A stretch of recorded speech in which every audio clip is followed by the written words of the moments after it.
Eve's dinner for two at the fabulous Alley on Main Street restaurant as this month's Heart for Healing honoree. Submit your Heart for Healing nomination to WGNS. The Good Neighbor Network, FM 101.9 and AM 1450 Murfreesboro, FM 100.5 Smyrna, and online at WGNSradio.com. This is the Roundtable. A look at the news, views, politics, and people that are shaping Rutherford County. Good morning. Bill Krause on the Roundtable on a wonderful Thursday morning. Sure feels like fall's in the air, and we understand even this weekend it's going to really seem and feel like fall. We are so pleased this morning to have with us our Chief Law Enforcement Officer, our Police Chief for the City of Murfreesboro, and Captain Clayton Williams with them, and to be talking about law enforcement. We're so proud of the Murfreesboro Police Department. Chief, Mike Bowen, welcome to the Roundtable. Good morning. And we always like to ask people about the background, where they were born, where they went to school, professional pursuits, etc., and learn all about Chief Bowen. Okay, start with my background. Absolutely. So basically, my family on my father's side is from this area. Long-time resident. For a long time, of course. He was one of these individuals, 18, 19 years old, had to get out of the small town, join the military, and spent a career in the U.S. Army. So we were able to travel with him and go overseas. So you were an Army brat. Yeah. My mom is actually, her side of the family is actually German. So my whole side of the family on her side's in Germany. So basically, when he retired, we moved back to Tennessee, his home, and of course, I attended Central Middle School at the time before it was a magnet school, and then attended Riverdale High and graduated there in 1985, and started my career with MPD. And who did you graduate with? Mark McCluskey, Chief McCluskey. Our new fire chief. Yeah, both Riverdale. He was a year older than me. Okay. I actually graduated with my brother's class, and then 1988, the job opportunity with Murfreesboro came up, and I thought, hey, I'll try it out. And I was working at a local motorcycle shop, and did that from the time I graduated to 1988, and then I started law enforcement. And 35 years with Murfreesboro. Yes, sir. Yes, sir. Wow. Are you just beginning? Yes, sir. Understand. And you probably had all of the dimensions of the different positions and the different levels of police work. Yeah. So in a lot of when you look at different career paths, mine was kind of more straight line. I never really deviated from the uniform side of things.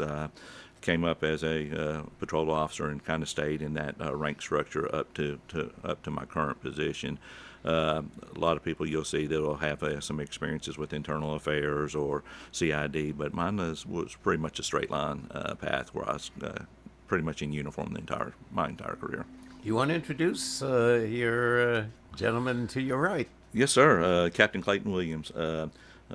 Many of you probably that listen to these shows regularly probably remember him as Lieutenant Williams, and he had a recent promotion. Congratulations. Yes, Thank you. Clayton forever was responsible for the department's accreditation process for policies, procedures, those types of works, doing independent research projects for the department. And then, of course, upon his promotion to captain, he was reassigned to the uniform division and helped us manage the division along with two other captains. I know from the university standpoint, accreditation is vital. It's survival of a college. How about accreditation in law enforcement? How important is that? It's extremely important. CALEA forever was the accrediting agency, and then you saw a lot of states start to develop their own accreditation processes, and we are currently accredited through the state of Tennessee, and I think we've been through our fourth process with them. We reaccreditate with them every 3 years. But the big challenge for us right now is we also want to take on national accreditation. So that's something This will be the first?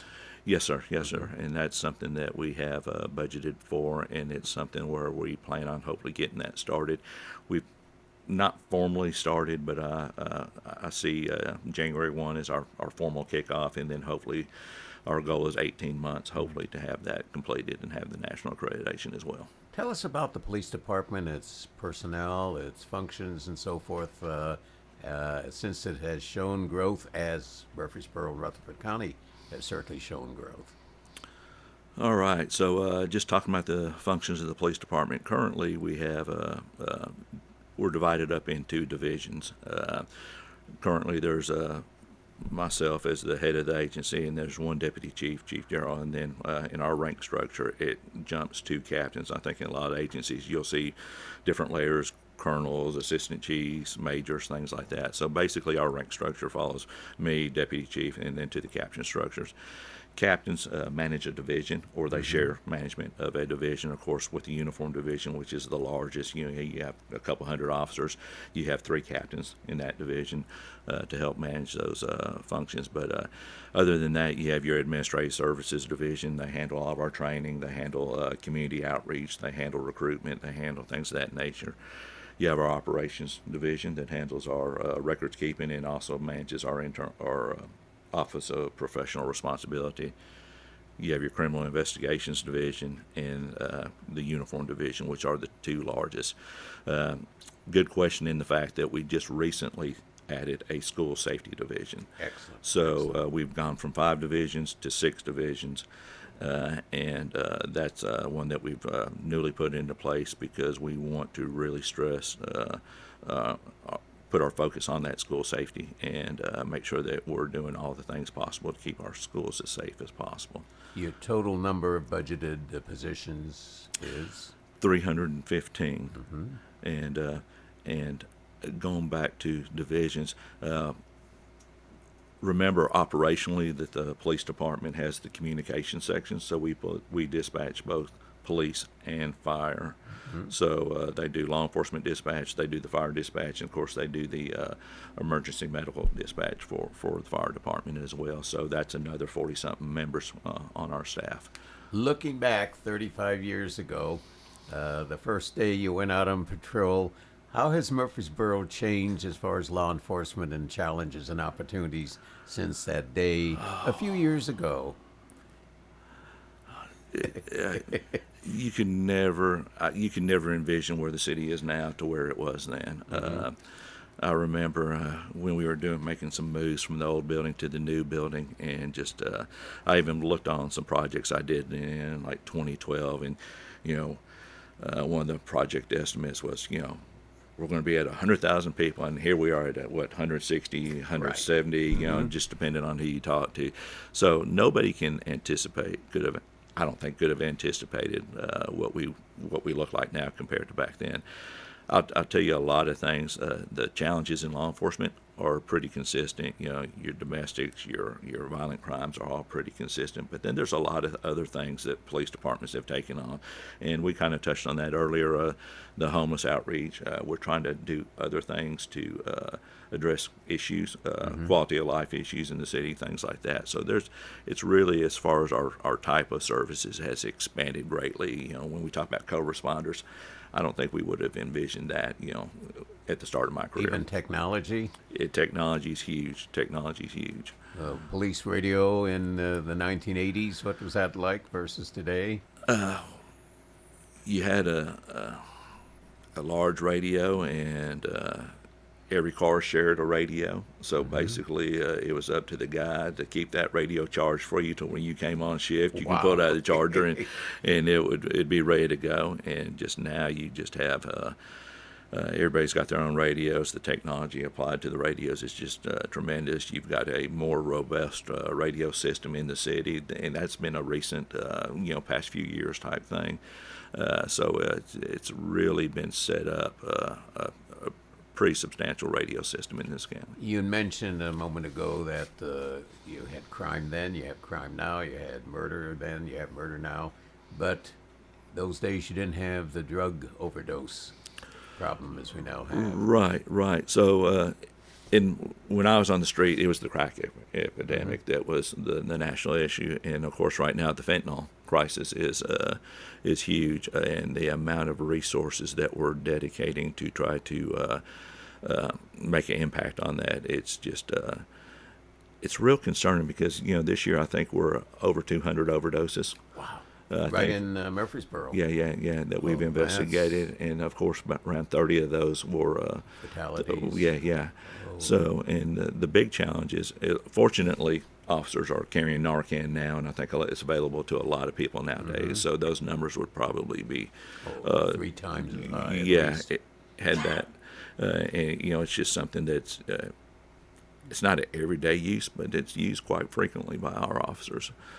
So that's a big challenge, and last budget year we actually had to move a couple of our officers or detectives out of the units they were assigned to help with the overdose investigations, because what we do is we don't go in and just look at them and close the case. We try to track the source of these, and if we can track the sources and get the right type of evidence that we need, we will prosecute those through the courts, and the courts have been pretty good about hearing those cases, and we've had some success with that.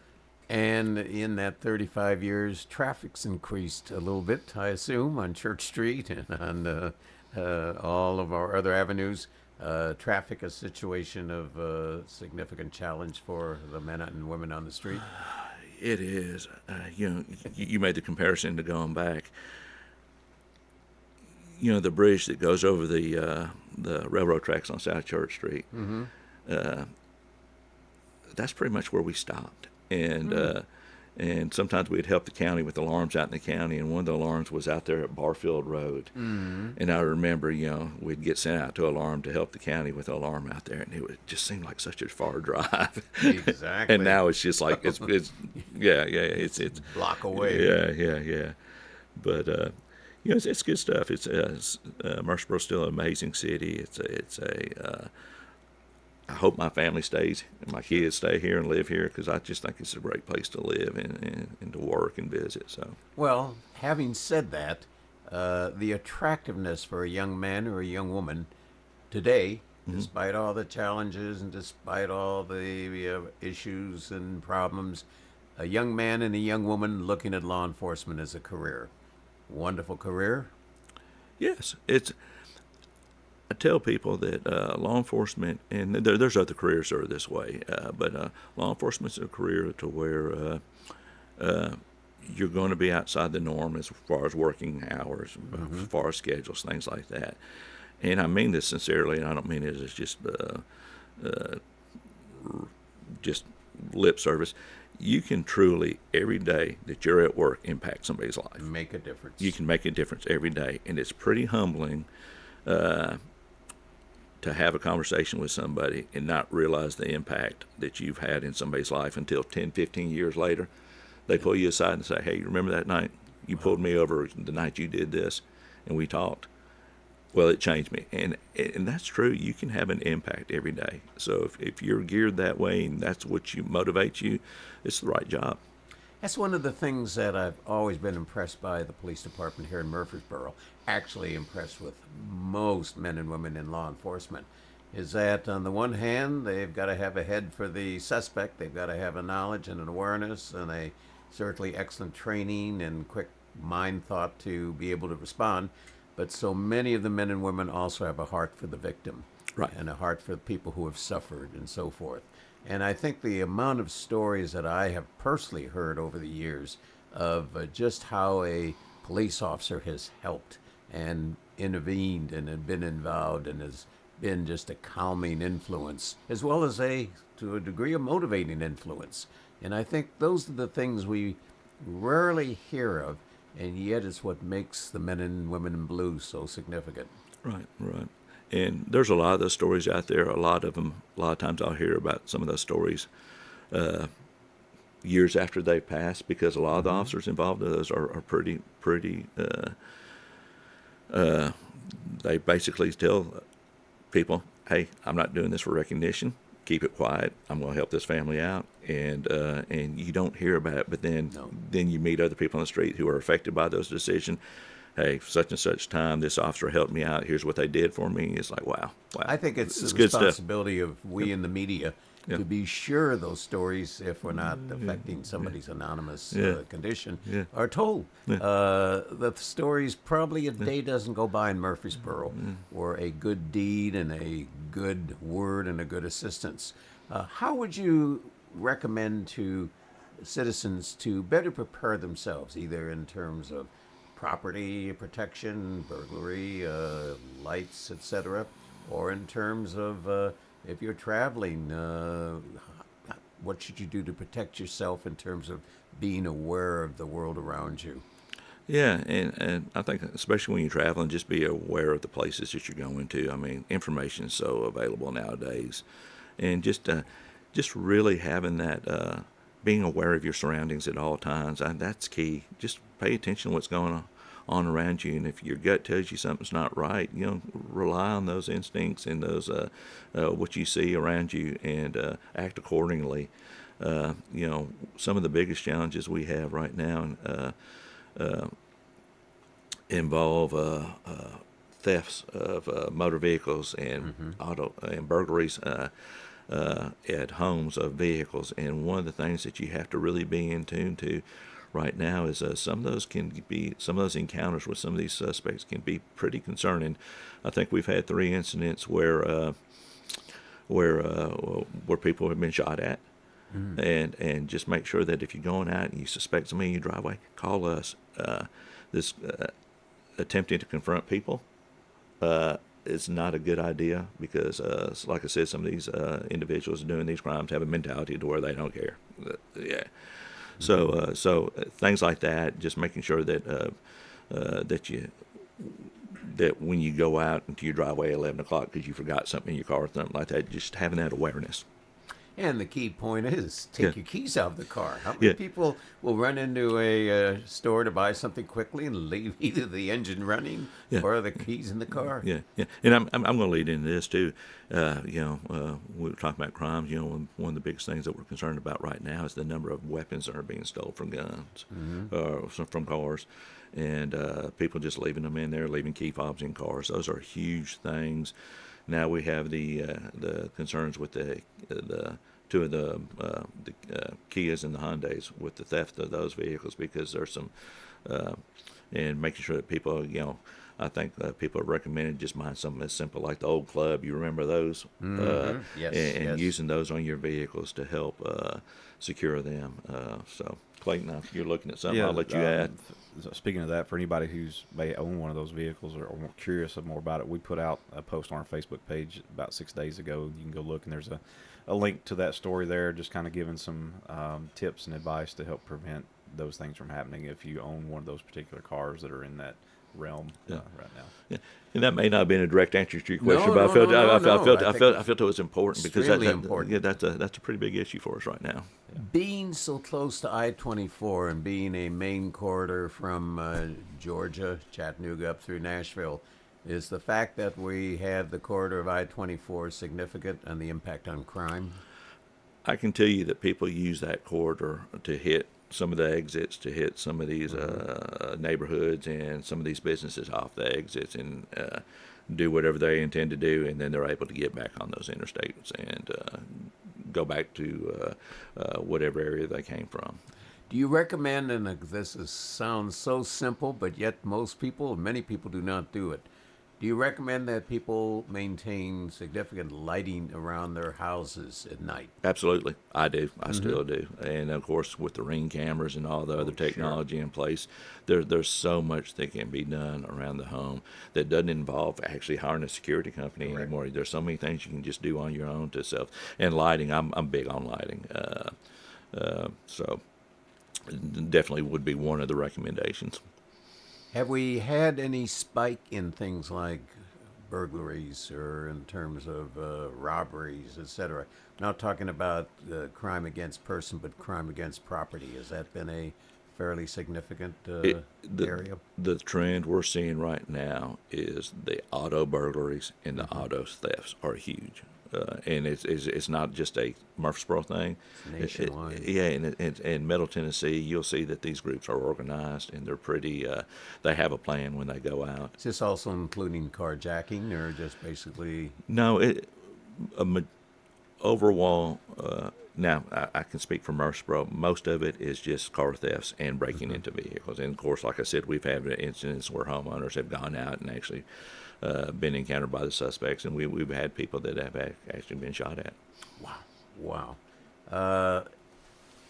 If you were talking to a group of high school students, what would you tell them about what good feelings, and besides helping people, you end a day and you say, this was a great day, and maybe a great day when there's been no crime reported, but basically in dealing with the public as a law enforcement officer, what are some of the things you take away of saying, I am really proud I made that decision? And this is over 35 years. Captain, too, this is also the years you've been, over 20 years. Are there certain things that, you would be telling college or high school students that this is what really makes our lives tick? And like I said, it always seems like the easy answer is like, do you want to have a positive impact on the community where you live, where your family lives, where you potentially want your kids to grow up one day? And that's the big motivator for me. Are you making a difference? And I know it sounds just like a generic answer, but there's a lot of truth behind that. Yeah. And as you said, 15 years later, somebody says, I was a wild teenager riding that motorcycle to Riverdale, and a police officer stopped me and gave me a good fatherly talk to. And one of the biggest stories that resonated with me was I was deputy chief, maybe even a captain. It's been several years ago. We had a gentleman interview with us, and we wound up hiring him, and he was I think he had some active duty service in the military, and he was actually a pretty high rank, and he applied with us. And he told the story about how he was doing some things wrong and how he encountered one of our officers, and that officer kind of took him under his wing and kind of helped him out, and how it kind of changed the course into his life, and where he had gone since then, and how he wanted to have that same impact. And that story always stuck with me. Talk about training. What kind of training, either initial or ongoing training, does an average police officer receive today in type? But let's think about that for a moment, because we've got to pay the bills and take a quick break. We'll be right back. We're having a wonderful visit with Chief Mike Bowen of our Murfreesboro Police Department, and Captain Clayton Williams, who has been a sidekick of the department for over 20 years. We'll be right back.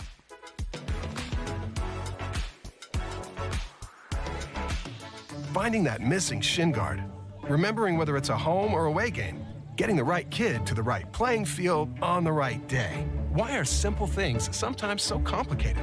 Thankfully, with auto owners, insurance doesn't have to be one of them. We work with independent agents who keep insurance simple, so you can worry about more important things, like not being that fan. Oh, come on, ref! That's simple human sense. Rayburn Insurance in Smyrna. Come see me, Rick Hall, at Rayburn Insurance in downtown Smyrna today. Learn to make money 5 ways with rental real estate. Double your money with apartments. And get your map to financial freedom. And that map starts with a free workshop. Sign up now at lifestylesunlimited.com. Click on the Join Free Workshop tab and attend online or in person. That's lifestylesunlimited.com. lifestylesunlimited.com. Again, that's lifestylesunlimited.com. Limited seating, unlimited potential. Hey guys, if you've noticed a lack of energy, motivation, and drive, it could be low T. Schedule your health assessment at Low T Center, where they now offer the convenience of monitored self-inject at-home testosterone treatments for only $155 a month cash pay or covered by most health insurance. If you don't live near a Low T Center or just need the convenience of at-home treatment, Low T Center makes it easy to get started on treatment. Only your first 2 visits are in person. Go to lowtcenter.com now to book online. Low T Center, reinventing men's healthcare. 1, 2, it's coming for you. 3, 4, you could win much more. 5, 6. 6 on a scratch ticket. 7, 8, it's not too late. The new haunted Jumbo Bucks instant game. With a top prize of $75,000, it's a terrifyingly great way to celebrate Halloween. Only from the Tennessee Lottery. Game-changing fun. Just remember to play responsibly. 9, 10, time to play again. This is Good Neighbor Events with Bart Walker. Brought to you by the law offices of John Day and AmeriCare Pest Control. This is a paid legal ad. Hi, this is John Day of the Law Offices of John Day. For more than 30 years, my team and I have worked hard to help injured people throughout Middle Tennessee. Over that time, we've helped thousands of people get the legal help they need when they've needed it the most. And if we're not able to help or aren't the right lawyer for you, we'll do the best to point you in the right direction. If you've been injured, call the law offices of John Day for a free consultation. And remember, there's no fee unless we win your case. Now, WGNS Good Neighbor Events. Would you like to learn more about this area's local history? Well, head over to the one-room Ransom Schoolhouse this Saturday morning from 9 until noon. The Rutherford County Historical Society will be there to answer your questions and also share some great stories. Ransom School is at 717 North Academy Street. And remember, applications to become a Master Gardener are being accepted now through December the 1st at the Lane Agri-Park. That's at 315 John R. Rice Boulevard. Get those applications in before December 1st. And here's a real milestone. Woodfin Funeral Chapel here in town celebrates its 130th anniversary on Sunday, October the 15th. They're having a special public reception right there under a large tent outside Woodfin Chapels, Sunday, October the 15th at 4 in the afternoon. It is open to the public as this family business celebrates 130 years of service. That's 4 o'clock Sunday, October 15th. Those are WGNS Good Neighbor events. Good neighbor weather. Mostly sunny skies here this afternoon. We'll see high in the low 80s. East winds at 5 to 10 miles per hour. Tonight, partly cloudy and low near 55. I'm meteorologist Jennifer Wojcicki on News Radio WGNS. Currently, it's 58. Broadcasting from the Middle Tennessee Electric Studios, MTE Sharing Change has now donated more than $11 million to local nonprofits assisting worthy causes in our community. MTE, serving to make life better since 1936. This is the Roundtable from News Radio WGNS on FM 101.9 and AM 1450 Murfreesboro, FM 100.5 Smyrna, and worldwide at WGNSradio.com. Hello again, Bill Krause on the Roundtable on a wonderful Thursday morning, having a highly informative, enthusiastic, and encouraging visit this morning with our police chief of Murfreesboro, Mike Bowen, and Captain Clayton Williams. And what I'd like to go to at this particular point, and then we'll get back to what we were covering before, two populations. One population is the school population, children in school, K through 12, might even consider university students too at MTSU. Tell us about your law enforcement cooperation with city schools and the college as far as the protection of children, especially in view of the horrible tragedy earlier this year in Nashville. One of the biggest operational changes that we have made with our department is, of course, the addition of the school safety division, where basically we have a captain that runs that division, and he has direct contact with city schools, and that relationship is good. We speak on a regular basis and have good cooperation between both the school and our agency. So that will continue to be our focus, and we will continue to expand on our efforts to make sure that we're doing everything possible to make these schools safe. Of course, within the city, you have county schools as well, and of course, those are staffed by school resource officers from the Sheriff's Department. And there again, we have a great working relationship with the Rutherford County Sheriff's Department, and we'll do anything to help them with any assistance they may need, and vice versa. I mean, I know that if something is needed on our end, that they'd be there for us. Well, that goes along with your relationship with your other police departments in Rutherford County, as well as, I'm assuming, when there's an accident on I-24 or 840, you guys are right there behind THP.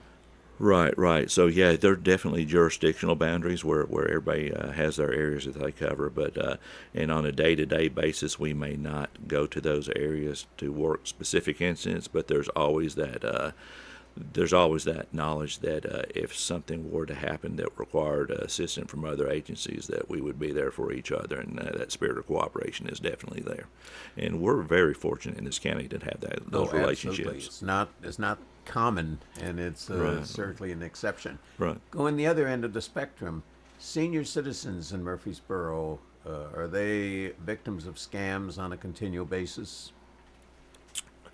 I don't know that. I don't know if I'd call it a continual basis, but there are incidents that involve the elderly, and of course, we try to investigate those as thoroughly as possible and try to find those individuals responsible, especially if it's like a broad scam, like somebody coming in and impacting like groups. And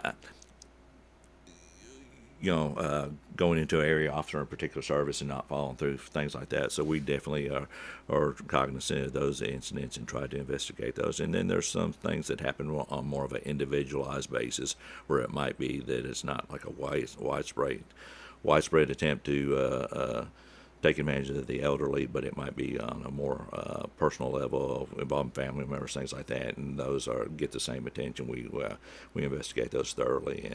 But as far as seeing a trend that's abnormal compared to other type things, no, I think that we're pretty. I don't see any unusual trends involving those type crimes, but they do occur, and they do get our full attention. And the senior community is one of those also that we do some proactive things with our community engagement unit. We not only offer some classes and training in-house that people can come to, but we also go on site to, for example, St. Clair Senior Center, and any place that requests that, and actually provide some information that's relevant just to the situations you're speaking of, so that people don't become victims of fraud or victims of theft by just being duped, if you will. Seemingly they're participating in doing something that's legitimate, and people take advantage of. So we take that very seriously, and we try to have a proactive approach with that as well. And I always go back to if you're engaging in some type of transaction, anything like that just doesn't sound right, pick up the phone and call us. Just pick up the phone. I've had that happen before. Call my office, and I'll be glad to give you some whatever insider advice I can. But and that's happened a couple times, and a couple times it's obviously that something on the other end was attempting to defraud or provide false information to potential customers, for lack of a better term. So yeah, those things I'll be glad to talk with anybody, or anybody on my staff would be able to help. I think the worst singular telephone fraud on seniors is when a person calls up to a senior and, "This is your grandson. I'm held by the police. I need you to bail me out." And I'm not sure how many people will immediately realize what a scam that is. Yeah. And not mentioning names, there's somebody that I work with at the department who has parents who are aging, and he came to me one day, and they don't live in this area, and he was like, "Man," he goes, "I can't believe the number of people trying to reach out to my parents." Yes, that's what I was referring to. Yeah. And as the population becomes older, and as the population may not be on all 8 cylinders at a certain age, and you want to be sure. Right. What about domestic violence? That usually will reflect the economy, or will reflect the overall feeling of society and what have you. Has domestic violence shown a significant increase or change? I think during, post-COVID, I think we saw those kind of things uptick in the amount. I mean, we always deal with domestic violence calls on a regular basis, but I think some of the ones where we were seeing some more, I would call them more serious cases, more serious assaults, and we take each one of those very seriously, and the Tennessee law is very very strict on those cases, and they get the attention that they deserve because of that. Because the victims oftentimes they're in a situation where it's hard for them to they can't just leave that situation because of lots of things, whether it be children, financial, all kinds of different reasons. So we investigate those very, very thoroughly. We also have a lot of great resources in this community that helps when we do have situations when we need to find somewhere for somebody to be for a little while. There's great partnerships that we have with the faith community here about supporting those extra things that we need with getting somebody back on their feet, and just whether it be monetary or shelter or just some assistance of some kind. Just food. Yeah, a lot of times, and just basic needs. So we're real thankful for that, and we've got some great partnerships with those folks. If you were talking to 160,000 people in Murfreesboro, most hopefully a large number of them listen to you this morning, what should the average person do in being aware of around their surroundings and their environment, being aware of potential crime, not necessarily calling anytime somebody looks at them wrong, but are there certain guidelines, certain standards, certain expectations that the average citizen can be a true asset to our law enforcement men and women? Wow, that's a real good question, because you're right. You don't want to have instances where you're just calling every time somebody walks down the road. Or barking dogs. Yeah. But there are times where things that might not just seem right warrant a call. It could be that those individuals walk through the neighborhood burglarizing vehicles. It could be that type of situation. So there's got to be a lot of judgment in making those calls. But I always go back to the old adage: if it doesn't seem right, it's better to give us a call and let us vet it out. Any doubt? Yeah.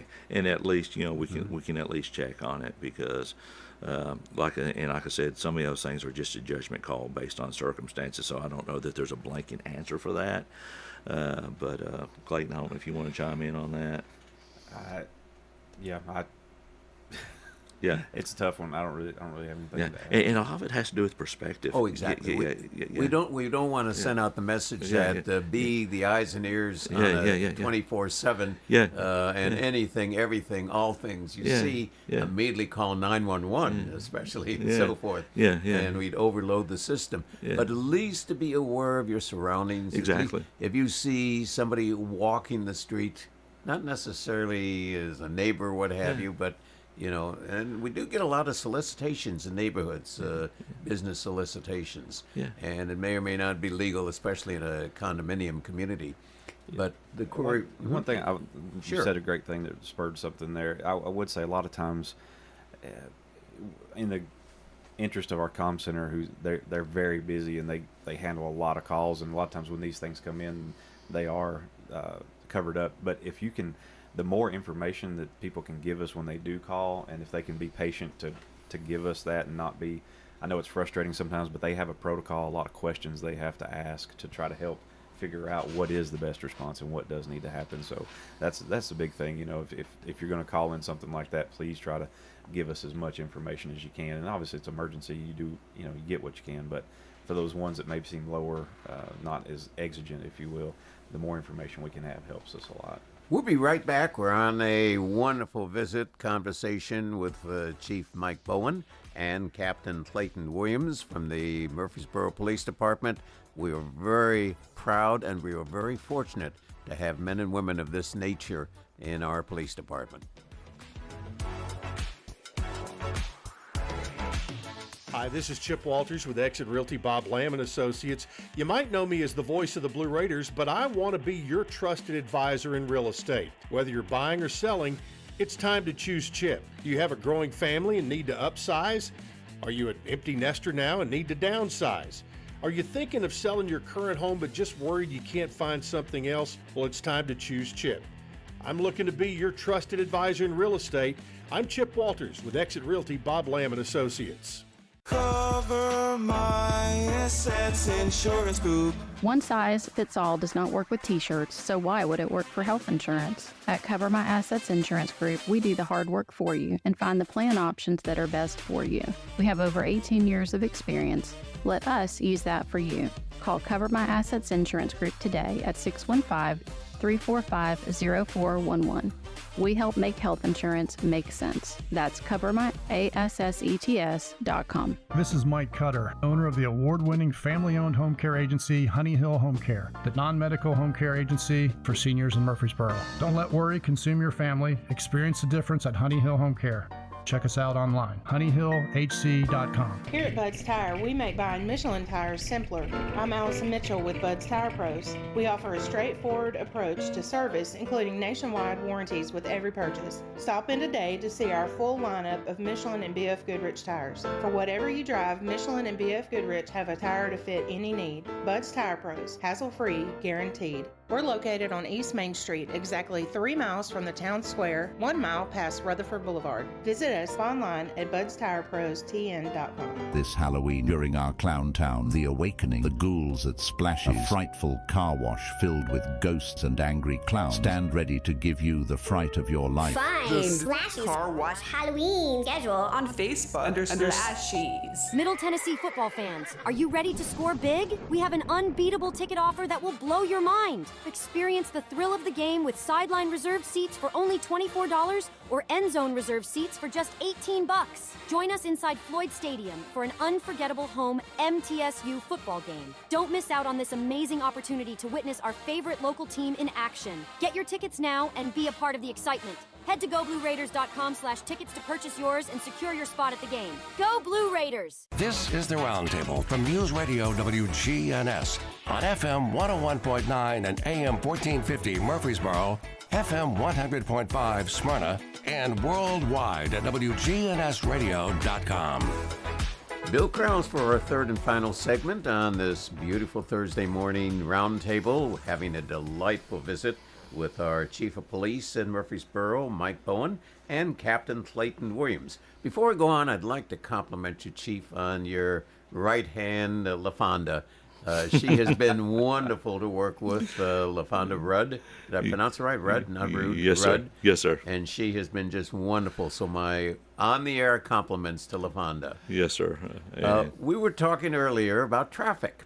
And that's probably any time you talk to anybody in any city today, traffic. You talk to anybody in Nashville. Oh, I remember the days you could go downtown Nashville and not worry. So tell us about traffic in Murfreesboro. Okay.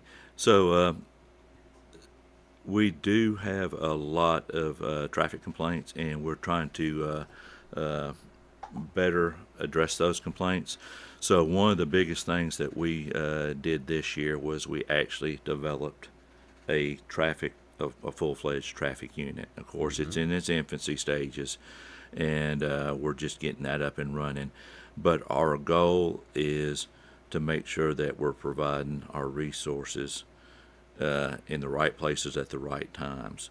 So one of the things used to, we'd get phone calls, we would get emails, things like that. So one of the things that we did, we made reporting traffic issues a easier process, I hope. And we have actually provided the public with a way to go online to our website and to click on an icon and report traffic complaints.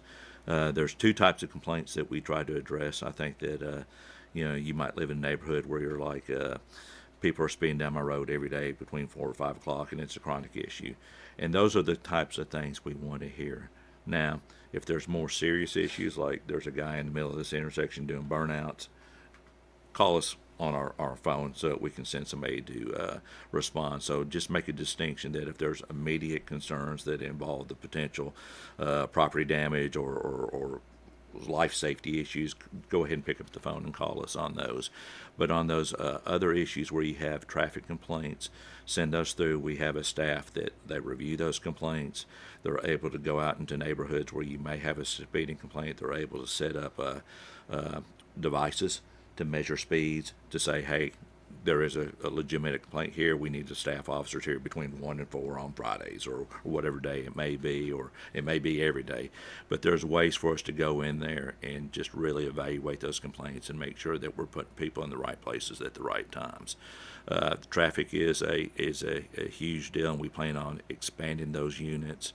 They've had great success. They've already, this year, they've picked up a couple of pretty significant awards for their efforts. And I know a lot of people out there are like, well, they're still speeding in my neighborhood. I get it. Our work is far from done. We know that we have got a lot more things that we want to do to make sure that we're giving the best coverage possible as far as traffic issues. But I know that continues to be a concern and something we'll continue to address. And Clayton, if you want to pick up on the traffic calming devices and the how to contact City Hall with those. Yeah, I know it comes up a lot of times when we're here on the monthly show about traffic calming devices, and I'm sure you've seen those in your experience all over.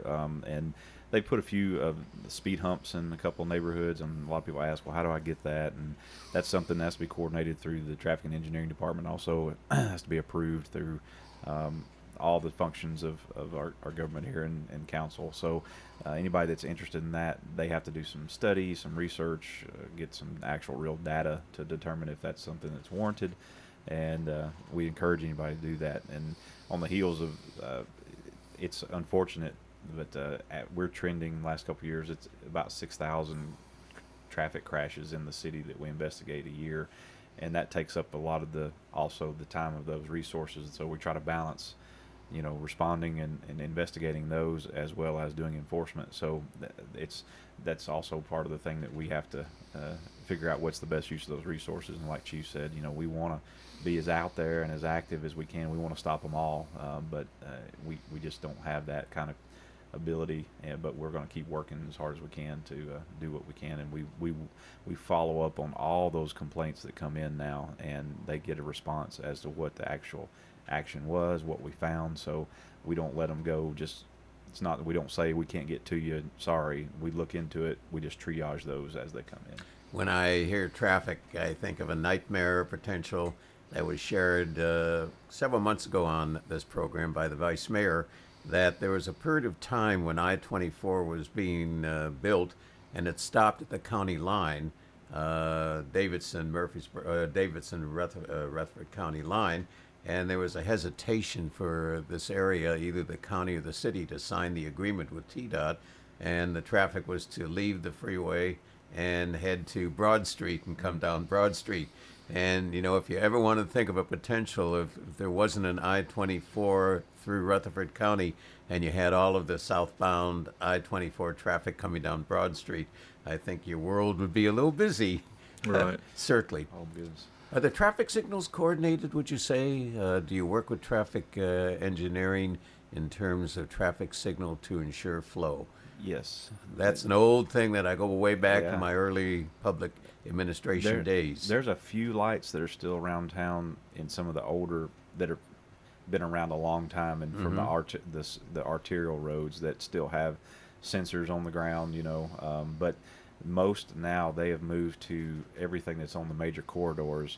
It's actually, they're not even set arbitrary times of synchronization. It's based on presence, and they have some great technology that actually, a lot of people think they're cameras.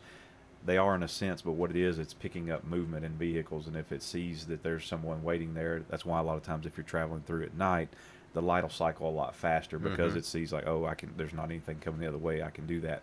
But we get calls about that a lot, because when peak times on Medical Center at the interstate, for example, is one, they say, well, it's only letting 2 or 3 cars go. Well, it's having to do that because it's also communicating with all the other lights that are coming down that corridor. It can only handle so much load at one time. So our engineering department has made some real advances in trying to cope with the traffic as we have, and the road system that we have, to make things as good as it can be. So until we are able to put some more larger, more lanes and more area and more roadways, it's just going to be one of those things during those rush hour peak times, we ask people just for patience and understanding.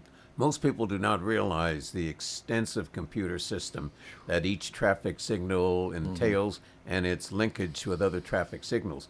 you're talking, that's why I'm going way back, but I would probably estimate a new traffic signal for posts at an intersection or $150,000. I think I'm maybe a little conservative on that. So it isn't just a red light, green light, yellow light. It's a whole system intended to create traffic flow. If you had a magic wand to make Murfreesboro perfect from the vantage point of law enforcement, what would you do? And I know I throw these questions out now and then and get mind-boggling discussion, but if you had a magic wand, and I mean, you can't make the world perfect, of course. We can try. We can strive to make perfection. Yeah. But, you want people to behave better. You want people to drive better. Yeah. Well, that's a very complex question. Oh, sure. One of the biggest challenges, I think, with any organization in law enforcement, and I think you see a lot of effort where agencies are trying to do this, is just trying to develop that mutual understanding between the community and law enforcement, what the goals are and what the objectives are for the agencies.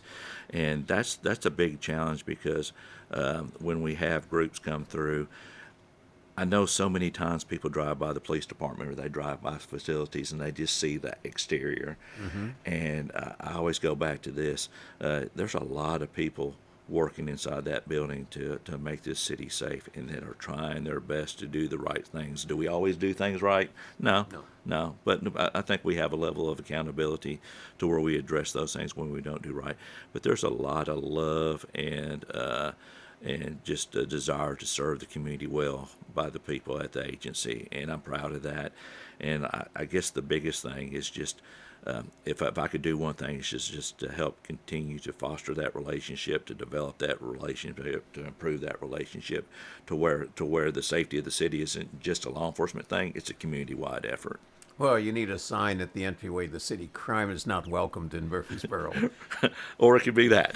Absolutely. Or that. But like I said, that's a huge question. Boy, you could probably talk about that question for hours. We'll have to have you back just on the magic wand for Murfreesboro. Yeah. One last point, and I always believe that in law enforcement, it's a wonderful opportunity for young men and young women, as you've been saying all morning, to make a difference. What are you looking for in a young man or young woman to be a police officer in Murfreesboro?